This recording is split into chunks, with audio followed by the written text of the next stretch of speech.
Hello, welcome to Rachel Paints Poorly. My name is Rachel and I paint poorly. Today I'm going to be painting Oriental Poppies, first painted in 1928 by American Modernist Georgia O'Keeffe. Georgia Toto O'Keeffe was born on November 15, 1887, on a farm near Sun Prairie, Wisconsin.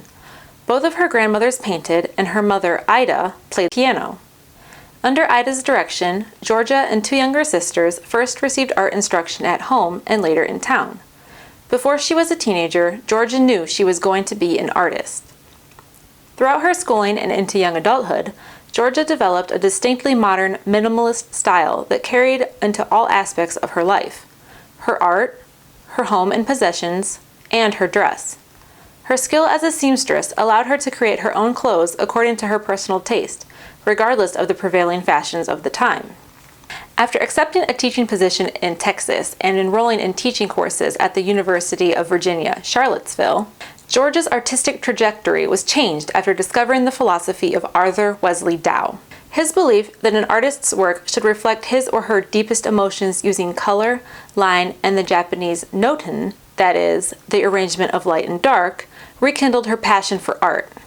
Creating art for herself instead of what others wanted to see, Georgia's inspired collection of charcoal drawings depicting ferns, clouds, and waves set in motion her rise to prominence. She rolled the drawings in a tube and mailed them to a friend in New York City, who in turn showed them to Alfred Stieglitz, a pictorial photographer with the famous Gallery 291 on Fifth Avenue. Enamored with the illustrations, he put them on view without her knowledge or consent under the erroneous name Virginia O'Keeffe. Despite this minor mishap, Stieglitz staged her first solo show in 1917. Their relationship continued to flourish, and they were married in 1924. In the summer of 1929, Georgia went to New Mexico, where she began collecting the bleached animal bones that would feature in her later works. After the death of Stieglitz in 1946, New Mexico became her permanent home. Like her art, the two homes she purchased there reflected the modern, minimalist way she lived her life. The American Southwest became synonymous with Georgia O'Keeffe, and here she continued to produce her signature style: abstractions, landscapes, and bones, the latter often accompanied by the sublime flowers that had garnered so much attention early in her career. The reaction to Georgia's work, especially her flowers, was influenced in a large part by the series of photographic portraits taken of her by her husband, Alfred Stieglitz. Between 1917 and 1937, he took 329 photographs of her. Those taken at the beginning of their relationship often featured her in erotic, sensual poses with her artwork behind her. In 1923, the Anderson Galleries exhibited over 100 of her works, while simultaneously showing Stieglitz intimate, revealing portraits of her. The next year, Stieglitz showed her oils, watercolors, pastels, and drawings, along with his photographs. Many among the viewing public saw her work first and foremost as that of a woman, and saw her flowers as erotic representations of the female body. These ideas continued to propagate throughout the decades, though to what extent varies in the mind of each individual. In the 1960s and 70s, women began to view Georgia as a feminist, especially in regards to her flowers. Georgia was staunchly opposed to these readings of her work, both early in her career and later in life. After speculation about a potential hidden meaning in her 1924 work, Petunia No. 2, Georgia stated, quote, "I made you take time to look at what I saw, and when you took time to really notice my flower, you hung all your own associations with flowers on my flower, and you write about my flower as if I think and see what you think and see of the flower, and I don't." End quote. Likewise, in the 1977 exhibition Women Artists 1550 to 1950, Georgia refused to let her flower paintings be a part of the show or be included in the accompanying catalog, for fear they would be interpreted as depictions of female body parts. While she rebuffed attempts at feminizing her works, she was receptive to the late 1960s interest among art historians and critics, considering her as one of the first American modernists. In 1967, New York art teacher and critic Eugene Goosen argued for her being among the first abstractionists. In 1968, Goosen included her work in The Art of the Real, USA 1948 to 1968, an exhibition of minimalist art he curated for the Museum of Modern Art. Georgia even went so far as inviting New York critic Barbara Rose to visit her in New Mexico, after the latter's 1964 book, American Art Since 1900, featured Alfred Stieglitz and Georgia O'Keeffe in her discussion of American modernism. As she grew older, Georgia continued to carefully curate her public image, as well as that of her art. In sitting for photographers throughout the 1960s, 70s, and 80s, Georgia echoed the beginnings of her career by being photographed in front of her art. In these, however, she chose to be depicted not as a woman artist, but as a master artist. As Georgia O'Keeffe is one of my favorite American artists, I am really looking forward to painting Oriental Poppies. So let's get started, shall we? Describing her studio to a friend in 1951, Georgia mentions that she would stretch her own canvas a little at a time, and her easel is by the window, and that her palette is very clean, as are her brushes. She used a library of color cards made up of little pieces of canvas painted in all the colors that she had. After she died, an inventory of 330 color cards were found in her studio.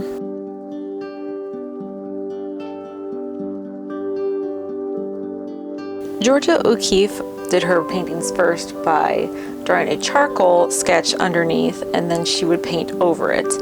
And the drawings that she made are actually fairly accurate to what she eventually put down on the canvas.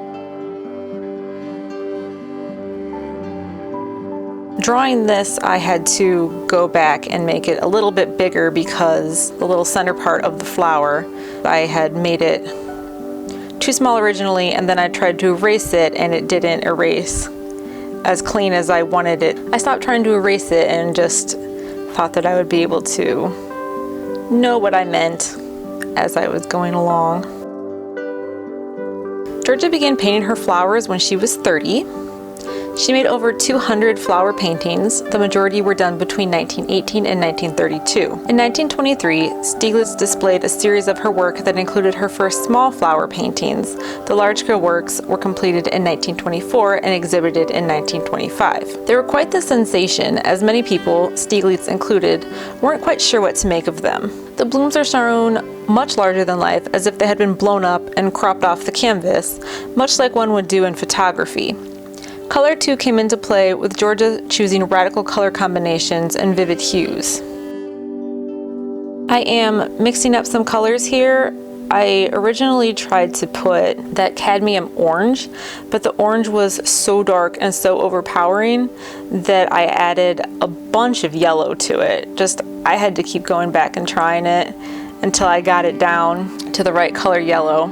And then I had to figure out where the yellow went on the canvas versus in my little charcoal drawings, almost like a paint by numbers. So that's when I would kind of move my hand around and try to point where everything was supposed to be so I'd get the color in right.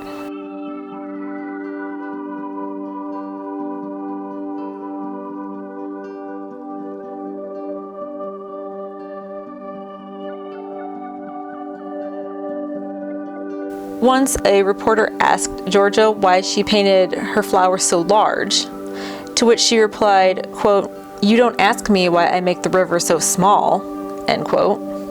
She once said, quote, "It occurred to me I had ideas of my own I had never put down before, as I had never seen things like them," end quote.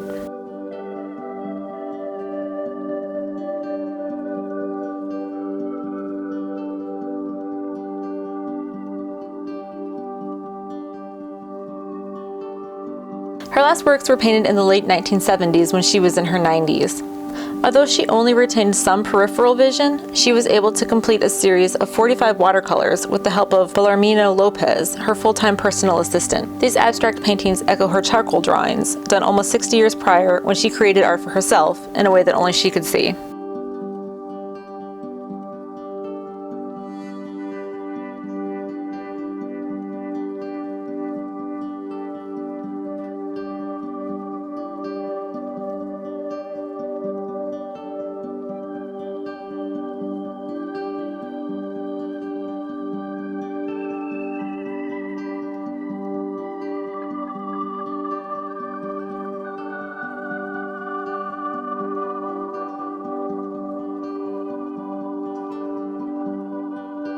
So here I've made a bit of an orange, just adding some extra cadmium orange to that yellow that was on the palette. And I'm applying it next to the yellow, looking up at the picture that I had on the laptop to see where the lighter orange should go.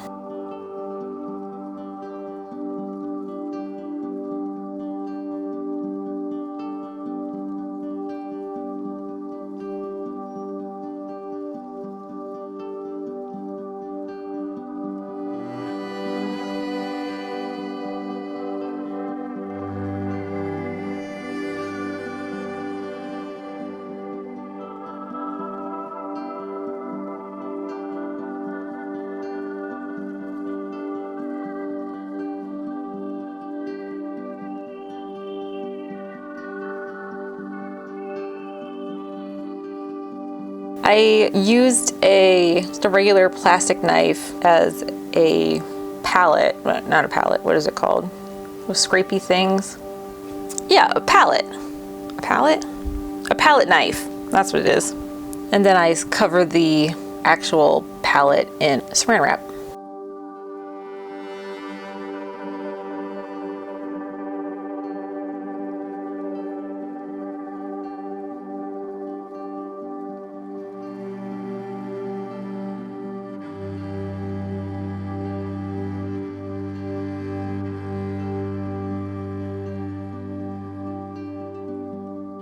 And here we have the darker orange.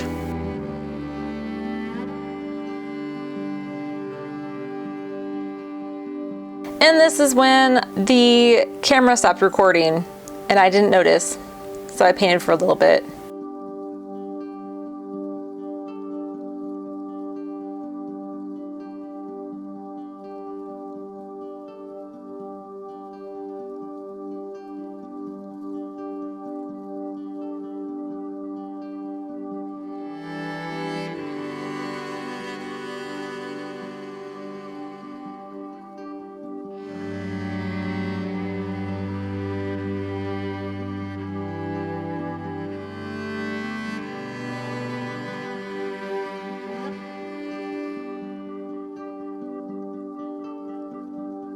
This one was actually more time consuming than Monet's Impression Sunrise that I did last time. I think in part it's because I had to draw it first and then put the colors in, and I also thinned it this time around instead of just painting directly from the tubes onto the canvas. And it actually took me a lot longer than the other one.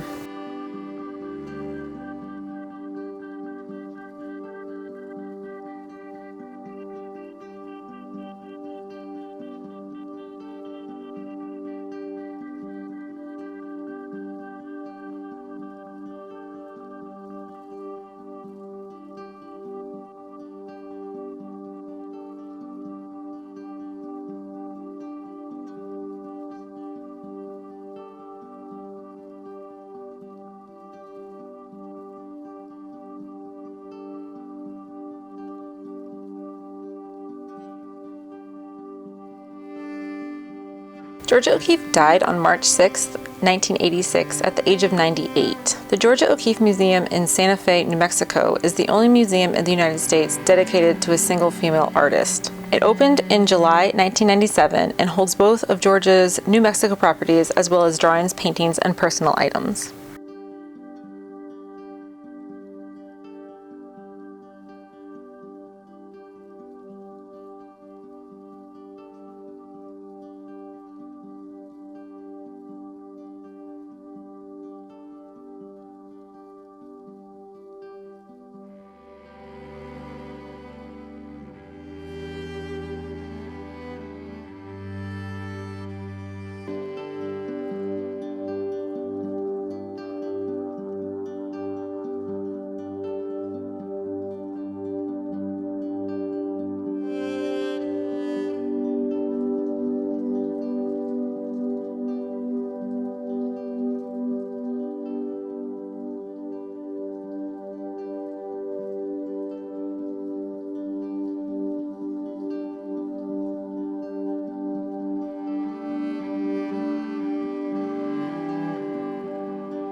What you're going to see coming up is how Georgia blended her colors. Although she didn't allow people to watch her paint, not even her husband, she did receive assistance later in life when macular degeneration left her nearly blind. In 1976, Georgia was assisted by John D. Poling while working on her last oil paintings. He describes her often touching the canvas, painting quickly, and that, quote, she pushed paint into the canvas as much as brushed it across the surface, end quote. She then used a brush to gently blend the transitions of the colors into one another. Quote, this was done by placing the two colors to be blended side by side, one painted to the border of the other. Then a clean brush was used to roughly paint back and forth across the line, mixing the two. Finally, the large brush, what I called the finishing brush, gracefully accomplished a variety of gentle transformations in texture and shade, from one color to an intermediate shade to the second color, end quote.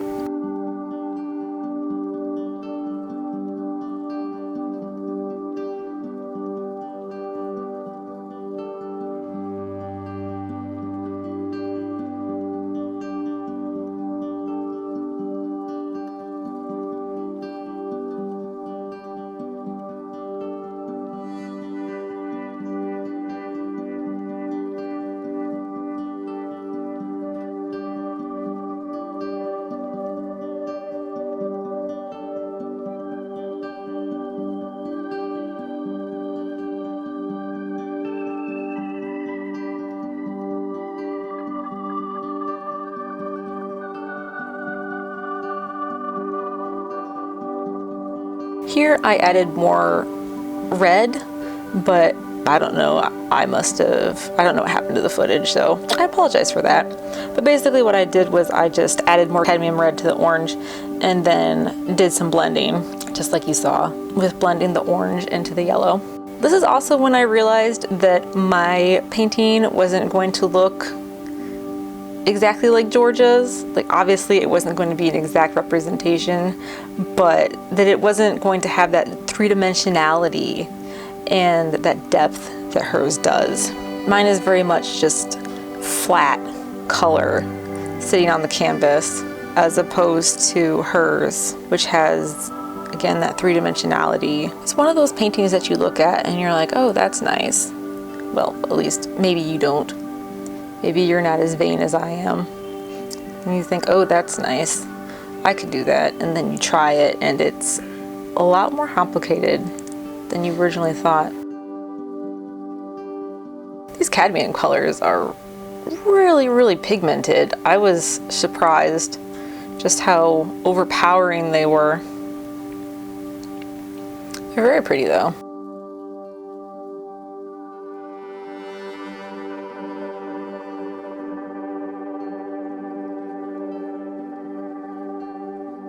To do these highlights, I mixed a light gray, white, and then just a teeny tiny bit of cadmium red. Because if you look at it, it's not just a pure white reflection. It has a bit of reddish, pinkish undertones to it, and then just a hint of gray.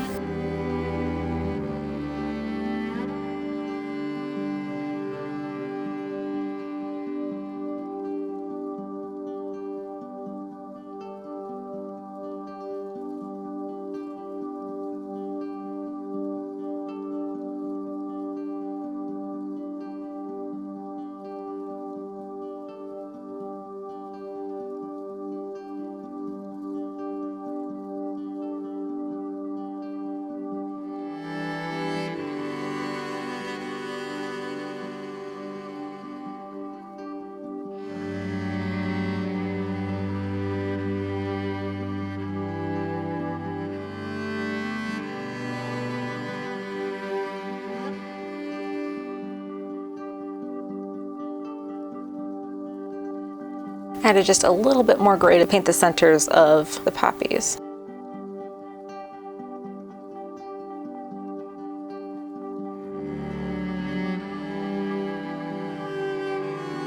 And then for the insides of the flowers, I just used pure black.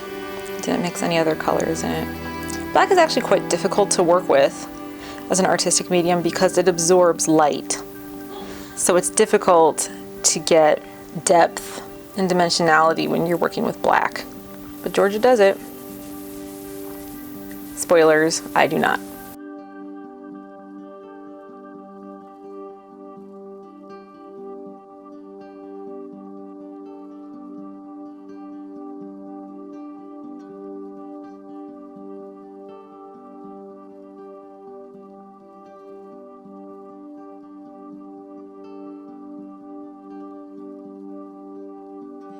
Red Poppy from 1927 was released as a postage stamp.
Covering everything in black took a while because you don't realize how many little white spots there are peeking through the canvas until you're trying to cover it all in black.